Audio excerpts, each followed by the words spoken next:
নবায়নযোগ্য জ্বালানি ব্যবহার বাড়াতে ১৪টি দাবি উত্থাপন করেছে জ্বালানি বিষয়ক network just energy transition network Bangladesh JETNET BD.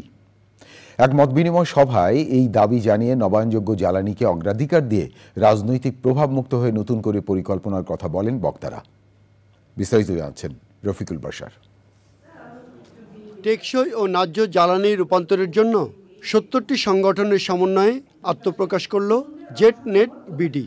আত্মপ্রকাশ অনুষ্ঠানে পরিবেশ বান্ধব জ্বালানি রূপান্তর করতে আইনি বাধ্যবাধকতা তৈরি, স্বচ্ছতা ও জবাবদিহিতা নিশ্চিত করা, জীবাশ্ম জ্বালানি থেকে পর্যায়ক্রমে সরে আসা এবং বিদ্যুৎ কেন্দ্র স্থাপনের জন্য কৃষি জমি অধিগ্রহণ বন্ধ করে ছাদ ও পতিত জমিতে সৌর বিদ্যুৎ করার দাবি জানানো হয়। মত বিনিময় সভায় পরিবেশ ও জলবায়ু বিশেষজ্ঞরা বলেন, সরকারিভাবে অবহেলা করা হয়েছে বলে নবায়নযোগ্য জ্বালানির প্রসার হয়নি। বছরে $500 মিলিয়ন এর সাশ্রয় হতো আমরা যদি এই সোলারগুলোকে এই সময় ব্যবহার করতে পারতাম। তেলভিত্তিক বিদ্যুৎ কেন্দ্র বলছি এক্সপেন্সিভ, সরাই দিলে আমাদের লোডশেডিং হবে। কেন হবে? কারণ দুইটা কারণ আছে। একটা হচ্ছে আমাদের গ্যাস নাই, ঠিক আছে, নিজস্ব গ্যাস তো অবহেলা করেছি, ইম্পোর্ট করারও ক্ষমতা আমাদের নাই।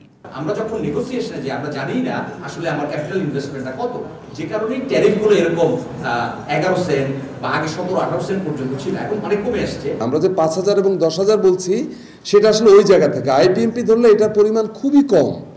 রাজনৈতিক বিবেচনা বাদ দিয়ে বাস্তবতার ভিত্তিতে পরিকল্পনা করার পরামর্শ দেন তারা। ভায়াবল না এরকম জায়গা আপনি গ্রিড নিয়ে গেছেন for your political ambition. So power sector cannot be politically decided. This is the most important thing.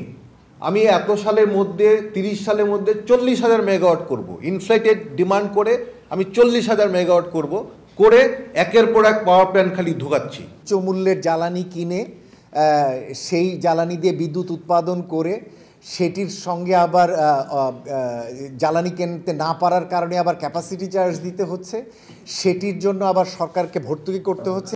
উদ্যোক্তারা সৌর যন্ত্রের উপর কর কমানো, বিদ্যুৎ ও জ্বালানি খাতের অযৌক্তিক চুক্তি পর্যালোচনা করে নবায়ন করা সহ বিভিন্ন দাবি জানান।